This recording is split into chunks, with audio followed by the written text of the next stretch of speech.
పరిశుద్ధుడైన యేసయ్య నామములో మీ అందరికీ వందనాలండి. ప్రియమైన వాళ్ళారా, కొద్ది నిమిషాలు దేవుని యొక్క వాక్యాన్ని శ్రద్ధగా ఆలకిద్దాం. దయచేసి వాక్యం మీద మీ మనసు ఉంచవలసిందిగా ప్రేమతో మనవి చేస్తూ ఉన్నాం. ఈరోజు మన వాక్యాంశము దేవుని సంకల్పము, దేవుని యొక్క చిత్తము. ఏంటండి? దేవుని సంకల్పము. ప్రియమైన వాళ్ళారా, మనకి ఎలాగైతే ఒక ప్రత్యేకమైన వేలిముద్ర ఉందా లేదా? ఒక ప్రత్యేకమైన నీ వేలిముద్ర ప్రపంచంలో ఇంకెవరికి కూడా ఉండదు. ఉంటుందా? ఉండదు. నీకు ఎలాగైతే ఒక ప్రత్యేకమైన వేలిముద్ర ఉందో, నీకు ఎలాగైతే ఒక ప్రత్యేకమైన ఐరిష్ ఉందో, అంటే కనుపాప, ఆధార్ కార్డు అప్డేట్ చేసినప్పుడు కన్నులు పెట్టమంటారు కదా, అంటే నీ కనుపాప ప్రపంచంలో ఇంకొకరికి ఉండదు. హల్లెలూయా. నీకు ఎలాగైతే ప్రత్యేకమైన వేలిముద్ర ఉందో, నీకు ఎలాగైతే ఒక ప్రత్యేకమైన కనుపాప ఉందో, నీకు ఎలాగైతే ఒక ప్రత్యేకమైన స్వరం ఉందో, నీ స్వరం ఇంకొకరికి ఉండదు. తెలుసా?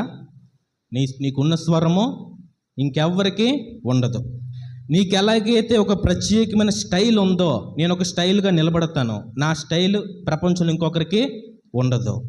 అలాగే ప్రియమైన వాళ్ళారా, ప్రతి ఒక్కరి పట్ల కూడా దేవునికి ఒక ప్రత్యేకమైన సంకల్పము ఉంటుంది.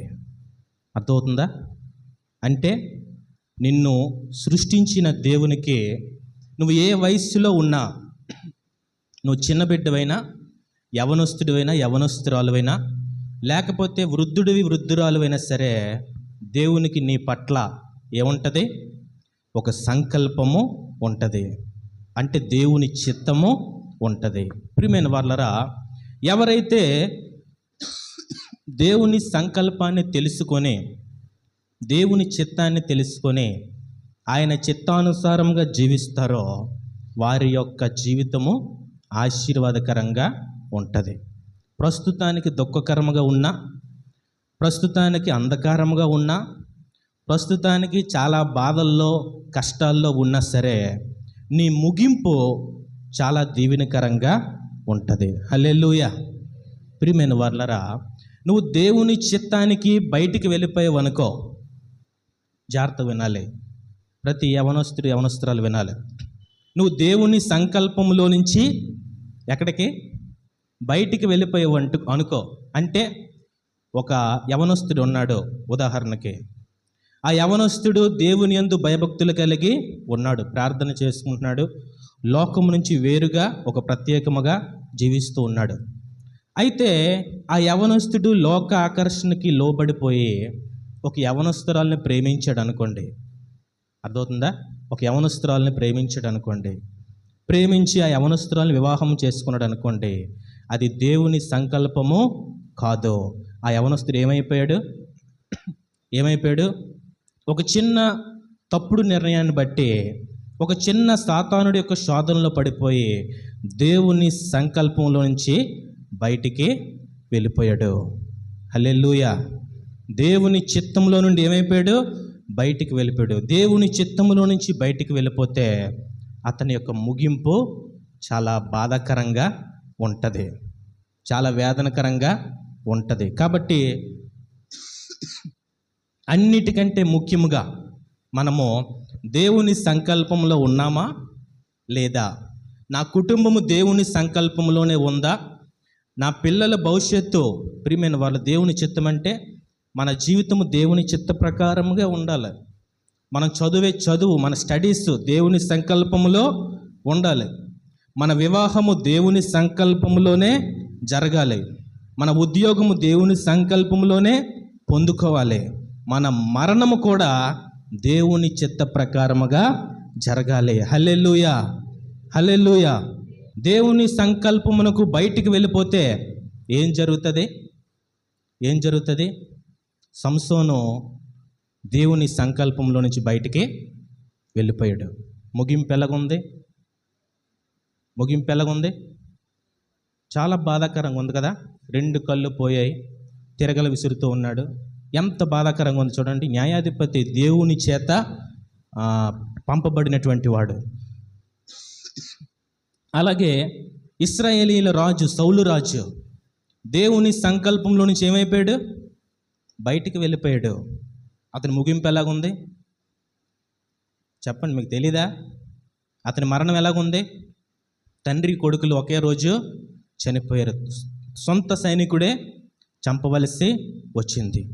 ఇస్కరియోతు యోధ అపోస్తులుడిగా పిలువబడినటువంటి వ్యక్తి, అతని ముగింపు ఎలాగుంది? బాధాకరంగా ఉందా లేదా? వేదనకరంగా ఉరివేసుకొని చనిపోయాడు.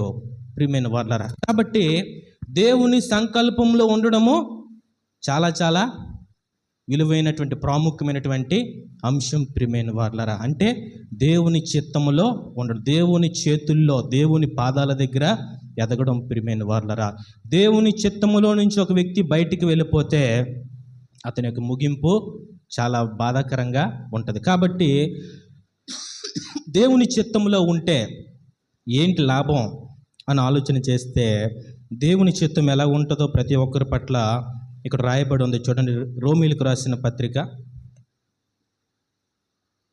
12వ అధ్యాయము 2వ వచనము. ఉత్తమమును అనుకూలమును సంపూర్ణమై ఉన్న దేవుని చిత్తము చాలండి. 3 విధాలుగా ఉంది. నీ పట్ల దేవుని చిత్తం ఎలాగుంది? వినాలి, అందరూ నా వైపు చూడండి. ఉత్తమము, అనుకూలము, సంపూర్ణము. అప్పుల్లో, బాధల్లో, అనారోగ్యాల్లో, కష్టాల్లో ఎలాగుందా దేవుని చిత్తం నీ పట్ల? ఎలాగుంది? ఉత్తమంగా ఉంది. హల్లెలూయా. అంటే మీ నాన్నగారు మీ గురించి ఏమనుకుంటారు? నా కుమార్తె అనేక మందికి అప్పిచ్చే విధముగా ఉండాలనుకుంటారు, అంతేగాని నాలాగే కష్టపడాలనుకుంటారా? అనుకోరు. అలాగే నీ దేవునికి నీ పట్ల ఉన్నటువంటి సంకల్పం ఎలా ఉందట? ఉన్నతముగా ఉంది. కానీ మనం ఏం చేస్తామంటే తులం బంగారం కోసం కేజీ బంగారాన్ని పోగొట్టుకుంటాం. తెలుసా? సాతానుడు చిన్న బంగారం ఇలా పెడతాడు, నువ్వు టెంప్ట్ అయిపోతావు. కానీ నీ వెనక దేవుని చిత్తం ఎలా ఉంది? చాలా ఉత్తమముగా ఉంది. దేవుని సంకల్పము ప్రతి ఒక్కరు వినాలి. దేవుని సంకల్పం నీ పట్ల ఎలాగుంది? ఉన్నతంగా ఉంది. తర్వాత నీకు అనుకూలముగా ఉంది, నీకు తృప్తికరంగా సంపూర్ణముగా ఉంది. అది మనం ఏం చేయాలట? పరీక్షించి తెలుసుకోవాలి. ఏం తెలుసుకోవాలి? నీ పట్ల దేవుని చిత్తం ఏమై ఉందో నువ్వు తెలుసుకో. నువ్వు మారు మనసు పొందితే, నువ్వు దేవుని ఆధ్యాత్మికంగా లోతైన ఆత్మీయ అనుభవంలోనికి వెళ్తే దేవుడు నీకు బయలుపరుస్తాడు. ప్రియమైన వారలారా, దేవుని యొక్క సంకల్పం ఏంటో. నువ్వు సామాన్యమైన వ్యక్తివే కాదు. తెలుసా? నీ కులం వేరైనా, నీ రంగు వేరైనా, నీ పరిస్థితి వేరైనా సరే, నువ్వు ఎంత పామరుడివైనా ధనవంతుడివైనా నువ్వు సామాన్యమైన వ్యక్తివే కాదు. ఒక వేలిముద్ర ఎలా ప్రత్యేకంగా ఉందో, ఒక కనుపాప ఎలా ప్రత్యేకంగా ఉందో, ఒక స్వరం ఎలా ప్రత్యేకంగా ఉందో, ఒక స్టైల్ ఎలా ప్రత్యేకంగా ఉందో, దేవునికి నీ పట్ల ఉన్న సంకల్పము కూడా ఉన్నతముగా ఉత్తమముగా ఉంది. ప్రియమైన వాళ్ళరా, అయితే చూడండి, దేవుని సంకల్పంలో ఉన్నవారికి ఏం జరుగుతుంది? రోమీలకు రాసిన పత్రిక 8వ అధ్యాయము 28వ వచనము. ఏమి ఎరుగుదమో? దేవుణ్ణి ప్రేమించే వారికి, అనగా ఆయన సంకల్పము చొప్పున ఆయన చిత్తములో ఉన్నవారికి మేలు కలుగుటకు సమస్తము సమకూడి జరుగుతున్నవే. హల్లెలూయా. ఇప్పుడు నీకున్న కష్టము, ఇప్పుడు నీకున్న కరువు, ఇప్పుడు నీకున్న ఇబ్బంది, దేవుడు నీకు ఏదో ఒక పాఠము నేర్పిస్తాడు. ప్రియమైన వారలారా, ఇవన్నీ నీకు దేనికి కలుగుతున్నాయట? మేలు కలుగుటకై సమస్తము సమకూడి జరుగుతాయి. ప్రియమైన వారలారా, కాబట్టి మనం ఎందులో ఉండాలి? నేను దేవుని చేతిలో ఉన్నానా లేదా అని గమనించుకోవాలి. దేవుని సంకల్పములో, దేవుని ప్రణాళికలో నా కుటుంబము, నా భర్త, నా భార్య, నా పిల్లలు, నా బంధువులు, నా చదువు, నా వివాహ ప్రయత్నము, నా ఉద్యోగ ప్రయత్నము, ఇవన్నీ ఎవరి చేతుల్లో ఉన్నాయి? దేవుని సంకల్పములో ఉన్నానా లేదా అనేది తెలుసుకోవాలి. నువ్వు దేవుని సంకల్ప ప్రకారం నడుచుకోకపోతే, నువ్వు దేవుని చిత్త ప్రకారం, దేవుని ఇష్టానుసారంగా జీవించకపోతే నీ ముగింపు తర్వాత బాధపడవలసి వస్తుంది. కాబట్టి సొంత నిర్ణయాలు, యవనస్తులు ఏమనుకుంటారు? కొంచెం యవనకాలం వచ్చేసరికి నా జీవిత భాగస్వామి ఎక్కడా అని వెతుకుతూ ఉంటారు. అలా వెతకూడదు. సమయం వచ్చినప్పుడు దేవుడు రెక్క పట్టుకొని తీసుకుని వచ్చి నీ కాలు ముందు నిలబెడతాడు. కాబట్టి తొందరపాటు నిర్ణయాలు తీసుకుంటే దేవుని సంకల్పంలోంచి నువ్వు ఏమైపోతావు? బయటికి వెళ్ళిపోతావు. కాబట్టి దేవుని చిత్తములో ఉన్నానా లేనా, దేవుని సంకల్పంలో ఉన్నానా లేనా అనేది మనము జ్ఞాపకం చేసుకోవాలి. చూడండి, దేవుని చిత్తములో ఉన్న వ్యక్తి ఎలా ఉంటాడు. మొదటి యోహాను రాసిన మొదటి పత్రిక 2వ అధ్యాయము 17వ వచనము. దేవుని చిత్తం అంటే చూడండి, ఈ రెఫరెన్స్ని బట్టి ఒక ఇద్దరు వ్యక్తుల్ని మీ ముందుకు తీసుకొని వస్తాను. లోకము దాని ఆశ ఏమైపోతే గతించిపోతాయి. అంటే లోకమే గతించిపోతుంది, కానీ దేవుని చిత్తములు ఉన్నవాడట నిరంతరము నిలిచి ఉంటాడట. అంటే చూడండి, దేవుని చిత్తములు ఉండడం ఎంత ప్రాముఖ్యమైనటువంటి అంశం. ప్రియమైన వారలారా, లోకము దాని ఆశ గతించిపోతాయి, కానీ దేవుని సంకల్పంలో ఉన్న వ్యక్తి మాత్రము నిలకడగా ఉంటాడు, నిరంతరము నిలుస్తాడట. హల్లెలూయా. ప్రియమైన వారలారా, యోసేపు జీవితాన్ని మనం గమనించినట్లయితే, యోసేపు తన తండ్రి అయిన యాకోబుకి ఎలాంటి వాడు? ప్రియమైన వాడు, ఇంకా నమ్మకమైన వాడు. ఏ కుమారుణ్ణి నమ్మడు. ఎవరు నమ్ముతాడు? యాకోబు యోసేపు యొక్క మాటనే తీసుకుంటాడు. అయితే ఒక అల్లారు ముద్దుగా పెరిగాడు యోసేపు. చాలా బాధ్యత కలిగినటువంటి వాడు. అలాంటిది అన్నల అసూయ చేత యోసేపుని అన్నలు ఏం చేయాలనుకున్నారు? చంపేయాలనుకున్నారు. అయితే అన్నల క్షేమ సమాచారం తెలుసుకోవడానికి వెళ్తే ఆ యోసేపు దగ్గరున్న ఆహార పదార్థాలు తీసుకొని యోసేపుని ఒక గోతిలో పడవేస్తారు. ఆ తర్వాత ఇష్మాయేలీలకి అమ్మివేస్తారు. ఆ తర్వాత పొతీఫరు యోసేపుని కొనుక్కున్నాడు. ఆ తర్వాత పొతీఫర్ ఇంట్లో యోసేపుకి శోధనలు. యోసేపు కోటీశ్వరుడు, తండ్రి దగ్గర ఉన్నప్పుడు చాలా ధనవంతుడు, చాలా సుకుమారముగా పెరిగినటువంటి వాడు. కానీ ప్రియమైన వారలారా, యోసేపు యొక్క జీవితం గమనించినట్లయితే ఎక్కడ సంతోషమో, గోతులోని ఆ పొతీఫర్ ఇంట్లో శోధింపబడి, ప్రియమైన వారలారా, చెరసాల్లో వేయబడి, నిందింపబడి, కొరడాలతో కొట్టబడి, ఇనుప సంఖ్యల చేత బాధింపబడి మగ్గిపోతూ ఉన్నాడు. ఎవరు చెప్పండి? ఎవరు? అయితే దేవుడు యోసేపుకి ఒక వాగ్దానము చేసి ఉన్నాడు. ఏమిటా వాగ్దానము? నీ పన నిలబడి ఉంటుంది, మిగతా పనులన్నీ కూడా నీకు సాష్టాంగపడతాయి. హల్లెలూయా.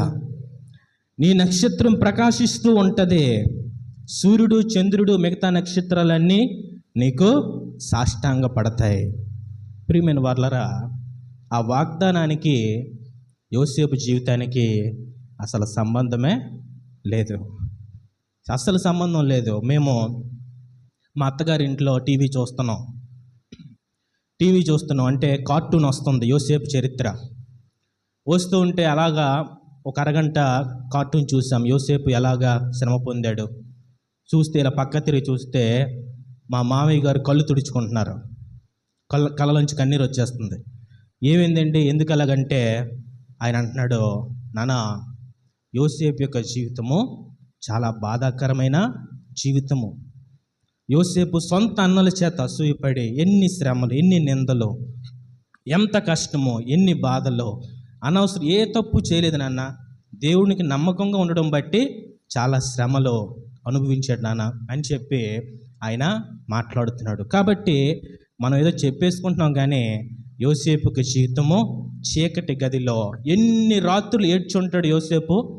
దేవుడా, నా పన నిలబడి ఉంటుంది అన్నావు, మిగతా పనులన్నీ నాకు నమస్కరిస్తాయి అన్నావు, ఏది ప్రభువా, ఏది నీ వాగ్దానం, ఏది నీ కళ నాకు వచ్చిన కళ నెరవేరలేదే, నా బ్రతుకేంటి ఎలాగుంది, నేనేంటి ఒంటరోడిని అయిపోయాను, నాకు ఇన్ని కష్టాలా, నాకు ఇన్ని శోధనలా, ఇన్ని శ్రమ, ఎంత టార్చరా, మరీ ఎంత ఘోరమా అని చాలా రాత్రుల్లో తిండి తినకుండా ఎక్కి ఏడ్చుంటాడు యోసేపు. హల్లెలూయా. కానీ అక్కడ యోసేపుకున్నటువంటి గొప్ప భాగ్యము, ధన్యత ఏంటంటే, యోసేపు తండ్రికి దూరం అయిపోయినా యోసేపు ఆస్తిపాస్తులకు దూరం అయిపోయినా, యోసేపు తన దేశాన్ని, తన భాషని, సమస్తానికి దూరం అయిపోయినా, యోసేపు దేవుని సంకల్పములో ఉన్నాడు. హల్లెలూయా. దేవుని చిత్తములో ఉన్నాడు ప్రియమైన వారలారా. కాబట్టి ఒకరోజు రాత్రి చెరసాల్లో ఏడుస్తున్న యోసేపు కోసము ఎక్కడో అంతఃపురములో, కోటలో, ఏసీ గదిలో పడుకున్న ఫరోకి నిద్ర లేకుండా చేసేసాడు నా దేవుడు. హల్లెలూయా. ఫరోకి కలవరపరిచాడట ప్రియమైన వారలారా. ఎవరిని లేపడానికి, ఎవరిని హెచ్చించడానికి, ఎవరిని గొప్ప చేయడానికి, యోసేపుని హెచ్చించడానికి ఎవరికి నిద్ర లేకుండా చేశాడు? ఫరోకు నిద్ర లేకుండా చేశాడు. కారణం ఏంటో తెలుసా? యోసేపు దేవుని చిత్తములో ఉన్నాడు. నువ్వు ఉన్నావా? నువ్వు దేవుని చిత్తంలో ఉన్నావా? నువ్వు దేవుని సంకల్పంలో ఉన్నావా? దేవుని సంకల్పంలో నీ కుటుంబం ఉందా? నీ పిల్లలు, వారి చదువులు, వారి వివాహాలు, వారి సమస్తము దేవుని చిత్తములో ఉన్నాయా లేవా? గమనించుకో. డబ్బు ఉంది కదా అని చెప్పి ముందుకెళ్ళిపోతే కాదు. దేవుని చిత్త ప్రకారం నడుస్తున్నానా లేదా అనేది మనము పరిశీలన చేసుకోవాలి ప్రియమైన వారలారా. తర్వాత ముగింపు చాలా దారుణంగా ఉంటుంది. నీ ముగింపు ఆశీర్వాదకరంగా ఉండాలంటే చూడండి యోసేపు యొక్క ముగింపు ఎలా ఉందో. ఆదికాండం 41వ అధ్యాయము 39 నుంచి 45 వచనాలు. ఫరోకు వచ్చిన కలలో దేవుని ఆత్మ సహాయంతో యోసేపు చెప్పి ఉన్నాడు. వెంటనే ఫరో అంటున్నాడు, దేవుడిదంతయు నీకు తెలియపరిచిన కనుక నీవెలే వివేక జ్ఞానములు గలవారు ఎవరునూ లేరు అంటూ నీవు నా ఇంటికి అధికారివై ఉండవలెను. హల్లెలూయా. కొంచెం గట్టిగా హల్లెలూయా. మరి కొంచెం గట్టిగా హల్లెలూయా. ఏమంటున్నాడు ఫరో? నీవు నా ఇంటికి అధికారివై ఉండవలెను. నా ప్రజలందరూ నీకేమై ఉంటారు? విధేయులై ఉంటారు. సింహాసన విషయంలో మాత్రమే నేను నీకంటే పైవాడినై ఉందినని యోసేపుతో చెప్పాను. ప్రియమైన వారలారా, ఫరో ఉంగరం తీసి యోసేపు విరేలకి తొడిగాడట. అసలు ఫరో అంటే ఎలా ఉంటాడు? ఐగుప్తు దేశానికి రాజు. నీ సెలవు లేకుండా నా దేశంలో, నా జనులలో ఎవరు కూడా కాలు కానీ చెయ్యి కానీ కదపడానికి వీల్లేదు. అంత పవర్ వచ్చేసింది. చూసారా ఎంత అధికారం వచ్చేసింది? ఒక్క రోజులోనే యోసేపు యొక్క జీవితము మారిపోయింది ప్రియమైన వారలారా. గోతులో వేసి చంపేద్దాం అనుకున్నారు. ఇష్మాయేలుకి ఇచ్చేస్తే వాడే పోతాడు అనుకున్నారు. ఫరో ఇంట్లో శోధింపబడి చెరసాల్లోకి వెళ్ళిపోయాడు.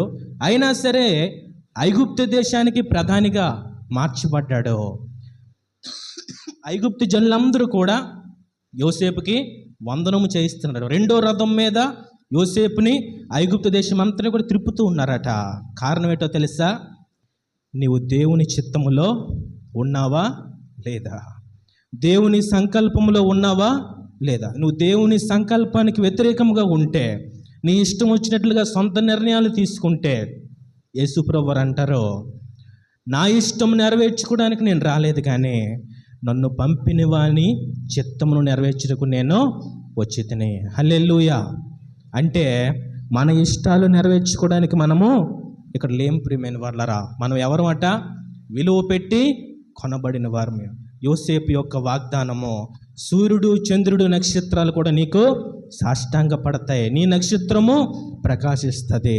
ఆ కళ నెరవేరడానికి, యోసేపు యొక్క జీవితంలో వాగ్దానాలు నెరవేరడానికి కారణం ఏంటంటే, యోసేపు పడిపోలేదు, తొట్టిల్లిపోలేదు, పనికి మాలిన సినిమాలకి, సీరియళ్ళకి, ఇలాంటి వ్యర్థమైన వాటికి చోటు ఇవ్వలేదు, వ్యభిచారింపబడలేదు, వ్యభిచారం చేయలేదు, త్రాగలేదు, దొంగిలించలేదు.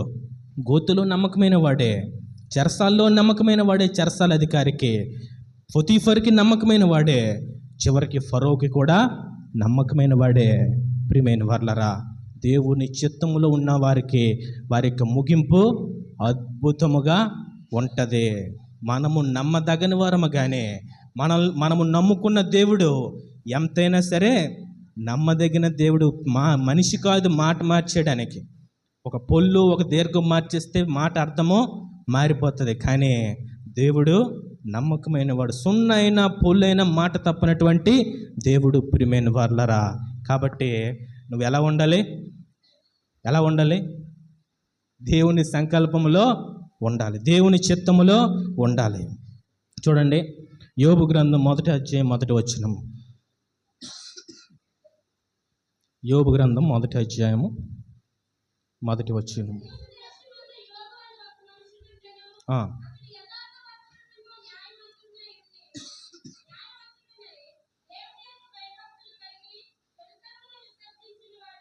చాలండి. యోబు ఎలాంటి వాడటండి? ఎలాంటి వాడు? యథార్థవంతుడు. హల్లెలూయా. అచ్చా, చాలేదండి. హల్లెలూయా. యోబు యథార్థవంతుడట. చూడండి 2వ అధ్యాయం 9వ వచనములో, 2వ అధ్యాయము 8, 9 వచనాలు. 8, 9 ఒళ్ళు.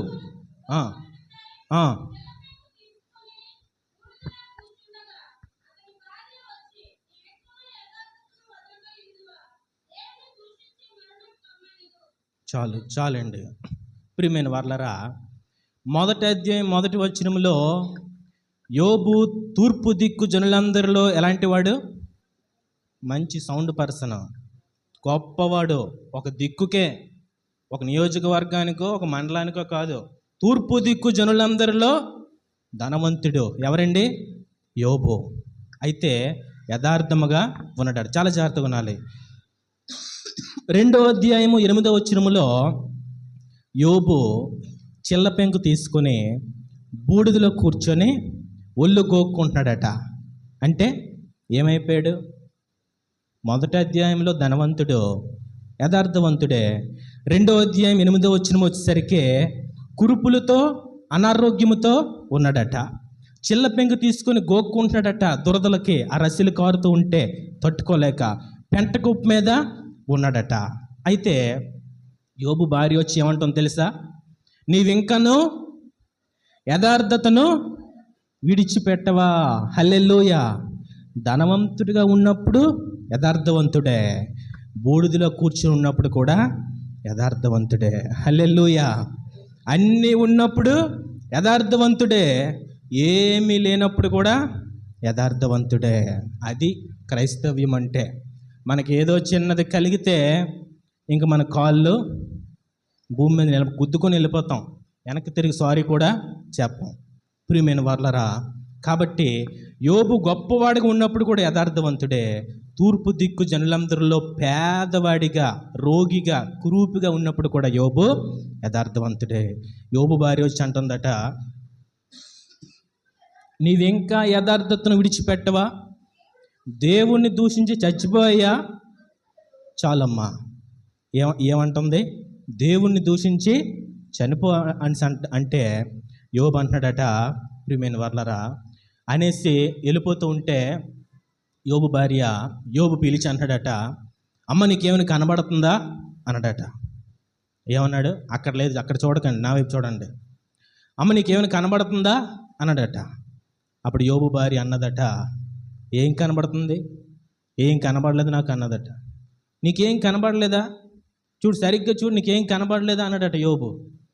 అప్పుడు యోబు భార్య అన్నదట, కనబడుతుంది. నువ్వు బూడిదలో కూర్చున్నావు, నీ చేతిలో చిల్ల పెంకు ఉంది, నీ చుట్టూ కుక్కలు, గజ్జి కుక్కలు పడుకొని నీ కురుపుల్ని నాకుతున్నాయి.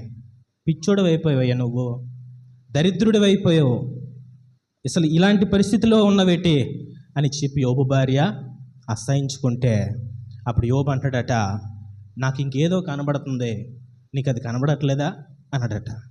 హల్లెలూయా. ఏం కనబడుతుంది నీకు అన్నదట.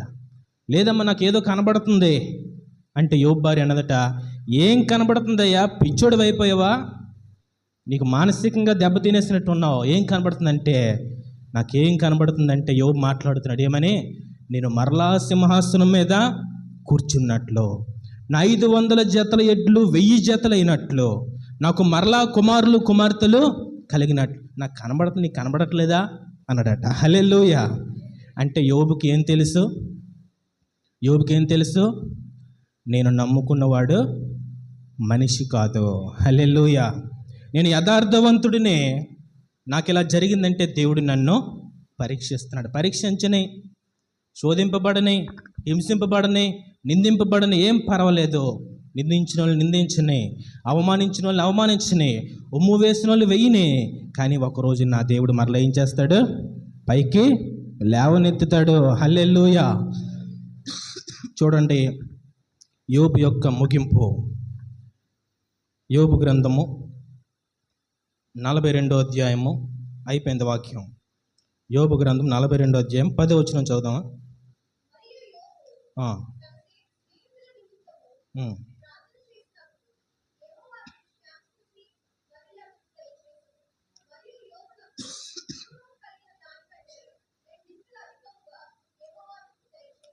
చాలమ్మా. ప్రియమైన వర్లరా, యెహోవా అతనికి క్షేమస్థితిని మరలా అతనికి దయచేశారట.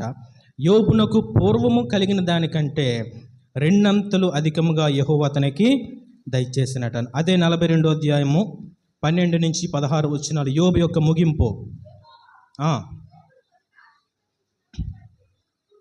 చదవండి. యోబును మొదట ఆశీర్వదించిన దానికంటే మరి అధికముగా ఆశీర్వదించెను. అంటే యోబు యొక్క మరణం కూడా దేవుని సంకల్ప ప్రకారము జరిగింది. కుమారుల యొక్క 4 తరాల వరకు చూసి కాలము నిండిన వృద్ధుడే ఇంకా పండైపోయి ఇంకా రాలిపోయాడు అనమాట. కాలము నిండిన వృద్ధుడై చనిపోయాడు. అది సంకల్పము. ప్రియమైన వర్లరా, కాబట్టి దేవుని సంకల్పంలో ఉన్న యోసేపు, ప్రియమైన వర్లరా, మొదట తన స్థితి కొద్దిగా ఉన్నా సరే తుదకు ఎలాగా దీవించబడ్డాడు, ఆశీర్వదింపబడ్డాడు. ప్రియమైన వర్లరా, అలాగే యోబు కూడా ఎన్ని శ్రమలు, ఎన్ని కష్టములు, ఇంటిలోంచి బయటికి ఏడవబడి పెంటకొప్పు మీద ఉన్నా సరే మొదట ఆశీర్వదించిన దానికంటే 2 అంతులుగా దేవుడు యోబును ఆశీర్వదించాడు. కాబట్టి మనం ఎవరి చేతుల్లో ఉండాలట? ఎవరి చిత్తములో ఉండాలి? దేవుని చిత్తములో ఉండాలి. దేవుని ప్రేమించే వారికి, అనగా ఆయన చిత్త ప్రకారం, ఆయన సంకల్ప ప్రకారం పిలువబడిన వారికి మేలు కలుగుడికే, ఏం కలగడానికి? మేలు కలుగుడికే సమస్తము సమకూడి జరుగుచున్నవని ఎరుగుదము. దేవుని చిత్తం, లోకమును దాని ఆశలు గతించిపోతాయి, కానీ ఎవరు నిలబడతారు? దేవుని చిత్తమును జరిగించేవాడు నిరంతరము నిలిచిను. అంటే దేవుని చిత్తమును యోసేపు జరిగించాడు కాబట్టి దేవుడు అతన్ని నిలబెట్టాడు. ప్రియమైన యోబు ఎన్ని కష్టములైనా సరే దేవుని సంకల్పంలో ఉన్నాడు కాబట్టి చివరగా తన ముగింపు అద్భుతముగా ఉంది. ప్రియమైన వారులారా, కాబట్టి దేవుని సంకల్పంలో ఉన్నావా లేదా? నువ్వు ఎవరైనా సరే, నీ కుటుంబంతో సంబంధం లేదు, నీ అన్నదమ్ములతో సంబంధం లేదు, నీ తోబుట్టులతో సంబంధం లేదు. నీ జీవితము దేవుని సంకల్పములో నడుస్తుందా లేదా? నువ్వు దేవుని చిత్తములో ఉన్నావా? నువ్వు దేవుని చిత్తములో ఉంటే దేవుడు ఖచ్చితంగా నిన్ను పైకి లేవనెత్తుతాడు. ప్రియమైన వాళ్ళారా, అద్భుతముగా నీవు ఒక్క రోజులోనే, ఒక్క సమయంలోనే నిన్ను లేవనెత్తుతాడు. ప్రియమైన వాళ్ళారా, కాబట్టి దేవుని సంకల్పంలోంచి బయటికి లాగడానికి సాతానుడు ప్రయత్నం చేస్తూ ఉంటాడు. ఎలా చేస్తుంటాడు? సాతానుడు అంటే పెద్ద కూరలు వేసుకొని, కొమ్ములు వేసుకొని భయంకరంగా వికృతంగా ఉంటాడు అనుకుంటున్నారా? సాతానుడు చాలా అందగాడు. తెలుసా మీకు? ఆడు నీ దగ్గరికి ఎలా వస్తాడు తెలుసా? అందంగా వస్తాడు, టెంప్ట్ చేస్తాడు. ఎలా టెంప్ట్ చేస్తాడు? ఒక మంచి బ్రాందీ బాటిల్ రూపంలో నీ దగ్గరికి వస్తాడు, ఒక అందమైన స్త్రీ రూపంలో నీ దగ్గరికి వస్తాడు. అంతేగా నిన్నొచ్చి నేను భయపెట్టి నీ పేక నొక్కేసి అలా చేయడు. ముందు దేవుని సంకల్పంలో నుంచి నిన్ను బయటికి లాగుతాడు. అంటే బలవంతుడైన దేవుని చేతిలోంచి నువ్వు బయటకు వస్తే తర్వాత అంచెలంచెలుగా వాడు నీ మీద ప్రభుత్వము చలాయించి వాడి అధికారంలోనికి తీసుకొని దేవుని సంకల్పానికి దూరముగా తీసుకొని వెళ్ళిపోతాడు.